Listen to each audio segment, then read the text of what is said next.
যেসব মহিলারা জেনায় লিপ্ত হয় তাদের লজ্জা স্থানের গন্ধে জাহান্নামীরা জাহান্নামে টিকতে পারবে না।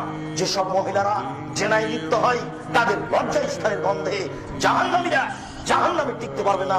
আমি কি দিয়ে বুঝাই জেনা কত খারাপ জিনিস। যারা জেনায় লিপ্ত হবে তাদের শরীর হাত কত গন্ধ করবে, আর একজন জাহান্নামে টিকতে পারবে না।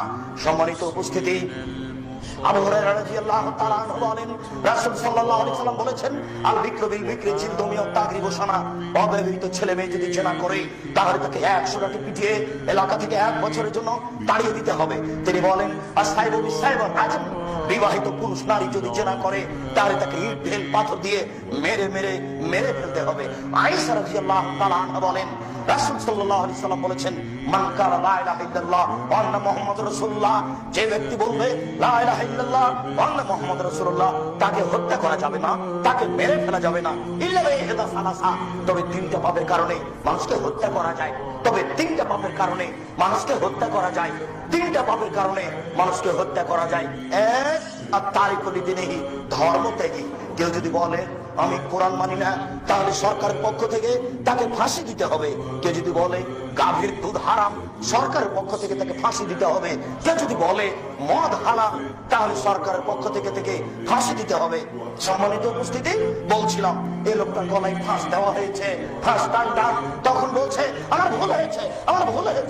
কথা আমি ফিরিয়ে নিলাম, এই লোকটাকে ফাঁস থেকে নামিয়ে দিতে হবে, এর ফাঁসি হবে না। 3 শ্রেণীর মানুষকে হত্যা করতে হয়। তার 1 শ্রেণীর মানুষ ধর্মত্যাগী, তবে তার বাঁচার পথ আছে। 2, কাতালা নাফসান, কেউ যদি কোনো মানুষকে হত্যা করে তাহলে তাকে হত্যা করতে হবে, এর নাম কিসাস। এই ছেলে শোনো, তোমার দাদা 90 বছর বয়স, 3 বার হজ করেছে, তাহাজ্জুদ পড়ে ঘর থেকে বের হচ্ছিলেন, মসজিদের দিকে যাবে, ওই পাড়ার ছেলেটা কালকে তোমার দাদাকে অকথ্য ভাষায় গালি দিয়েছে। তোমার দাদার একটা রাগ ছিল, তাহাজ্জুদ পড়ে বের হয়ে ঘর থেকে বের হতে ছেলেটা এক থাপ্পড়ে ছেলেটা মারা গেল। এবার তোমার দাদাকে হত্যা করতে হবে। বুঝাতে পারলাম না? এর নাম কেসাস। তবে তোমার দাদার বাঁচার পথ আছে। ওই ছেলের বাপ মা যদি বলে আচ্ছা যাক, ও আমার ছেলে মেরেছে, আমরা তাকে মারবো না, তাহলে তোমার দাদা বেঁচে যাবে। তবে বাপটা ছিল হত্যার যোগ্য। শোনো, কেউ যদি জেনা করে বিবাহের পরে, তাহলে দুনিয়াতে তাকে বাঁচানোর কোনো পথ নেই। একটা আশ্চর্য পাপ, পৃথিবীতে এরকম কোনো পাপ নেই যাতে বেঁচে থাকার সুযোগ হারিয়ে যায়। আশ্চর্য ধরনের পাপ। একটু খেয়াল করুন, এক খেয়ালে চেয়ে থাকবেন, 19-20 হয় না যেন, নড়াচড়া করবেন না, নইলে অনুবাদ বুঝতে পারবেন না। এইদিকে দেখেন, গামেদ সম্প্রদায়ের একজন মহিলা আসলো আল্লাহ রাসূলের দরবারে, এসে বলছে তাহেরনি ইয়া রাসূলুল্লাহ, হে আল্লাহ রাসূল, আমাকে পবিত্র করুন। তখন আল্লাহ রাসূল বললেন, এই যে তুমি বাড়ি ফিরে যাও, আস্তাগফিরুল্লাহ, আল্লাহর নিকটে ক্ষমা চাও, ও তওবা ইলাইহি, তুমি তওবা করো, তোমার পাপ ক্ষমা হয়ে যাবে। তখন মহিলাটি বলছে, মালিকের আপনি বিচার করেননি, মুহাম্মদ সাল্লাল্লাহু আলাইহি ওয়াসাল্লাম আপনি মাইজুবনে মালিকের বিচার করেননি, বারবার তাকে ফিরিয়ে দিচ্ছিলেন। সেইভাবে কি আপনি আমাকে ফিরিয়ে দিতে চাচ্ছেন? আমার পেট উঁচু হয়েছে অবৈধ সন্তানে, আমার পেটে অবৈধ সন্তান রয়েছে, দয়া করে আমাকে ফিরিয়ে দিন না, আমার বিচার করে দেন, দয়া করে আমাকে ফিরিয়ে দিন না, আমার বিচার করে দেন। তখন আল্লাহ রাসূল বলেন, আচ্ছা ঠিক আছে, এই যে হাতা তালে দি, তুমি বাড়ি চলে যাও, যেদিন তোমার বাচ্চা হবে আসিও, তোমার বিচার করে দেবো। মহিলা চলে গেল। মুসলিম গ্রন্থে এসেছে যে বাচ্চা সবে মাত্র প্রসব হয়েছে, ওই বাচ্চাকে নেকড়ায় জড়িয়ে নিয়ে এসে আল্লাহ রাসূলের দরবারে এসে বলছে, আল্লাহ রাসূল, এই দেখেন বাচ্চা প্রসব হয়েছে, এই দেখেন বাচ্চা।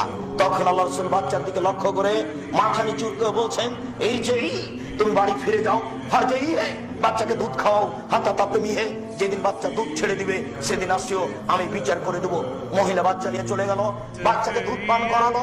2 বছর পরে বাচ্চা নিয়ে বিচারালয়ে উপস্থিত। এমত অবস্থায় বাচ্চার হাতে এক টুকরা রুটি রয়েছে। এই রুটি প্রমাণ করে বাচ্চা খাদ্য খেতে পারে। আল্লাহর নবী বাচ্চাটাকে একজন মুসলমানের হাতে দিলেন, বললেন যাও, এই তুমি বাচ্চাকে লালন পালন করো। এরপরে তিনি বললেন, সঙ্গী সাথী হিসাবে তোমরা একে মাঠে নিয়ে যাও, মাঠে নিয়ে গিয়ে গর্ত করে বুক পর্যন্ত পুঁতে দাও। দুঃখিত আমার সম্মানিত দিনী ভাই, আপনাকে আমি কি দিয়ে বুঝাই জেনা কি জিনিস, বিচার কি জিনিস? আপনাকে আমি কি দিয়ে বুঝাই জেনা কি জিনিস, বিচার কি জিনিস? বিবাহ করার পরে যদি পুরুষ এই জেনায় লিপ্ত হয় তাহলে তাকে বুক পর্যন্ত মাটিতে পুঁতে দিতে হবে না, এমনিতেই চতুর্দিক থেকে ঢেল পাথর মেরে ফেলতে হবে। কিন্তু মহিলা মানুষ যদি তার গায়ে পাথর মারা হয় তাহলে অঙ্গ প্রত্যঙ্গ খুলে যেতে পারে, ইসলাম এটা মেনে নিবে না। এই অবস্থায় তাহলে কি করা চাই? আল্লাহ রাসূল বললেন তাকে বুক পর্যন্ত মাটিতে পুঁতে দাও। বুক পর্যন্ত মাটিতে পুঁতে দিয়ে উপর দিকে তোমরা ঢেল পাথর মারতে থাকো। সাহাবীগণ বলেন আমরা তাকে মাঠে নিয়ে গেলাম, মাঠে নিয়ে গিয়ে গর্ত খুঁড়ে বুক পর্যন্ত মাটিতে পুঁতে দিয়ে চতুর্দিক থেকে ঢেল পাথর মারতে লাগলাম। খালিদ বিন ওয়ালিদ বলেন আমি একটা পাথর নিলাম, আমি তার মুখের উপরে মারলাম। আলাওয়াজে খালিদ পাথরটা মুখে লেগে মুখ ফেটাই রক্ত ছেটে খালিদের গায়ে লাগলো। খালিদ গালিতে বসলেন ছি ছি ছি ছি ছি, একজন জেনাকারিনী মহিলার গায়ে রক্ত আমার গায়ে লাগলো। তখন আল্লাহ রাসূল বললেন নাহলে না খালিদ, খালিদ থামো, তুমি গালি দিও না। এই মহিলা এত তোবা করেছে, আল্লাহর দরবারে এত ক্ষমা ভিক্ষা চেয়েছে, এরকম তোবা যদি বড় থেকে বড় পাপী করে তবে তার পাপ ক্ষমা করা হবে। খালিদ তুমি একে গালি দিও না। আল্লাহর নবী বললেন এর পাপ ক্ষমা হয়ে গেছে। আল্লাহর নবী তার জানাজা করলেন, আল্লাহর নবী তার কাফন দাফন করলে। কি দিয়ে বুঝায় আমি জাতিকে? আল্লাহ রাসূল তাকে বললেন না যাও তোমার বিচার হবে না, তোমার পাপ ক্ষমা হয়ে গেছে, এই কথা তিনি বললেন না।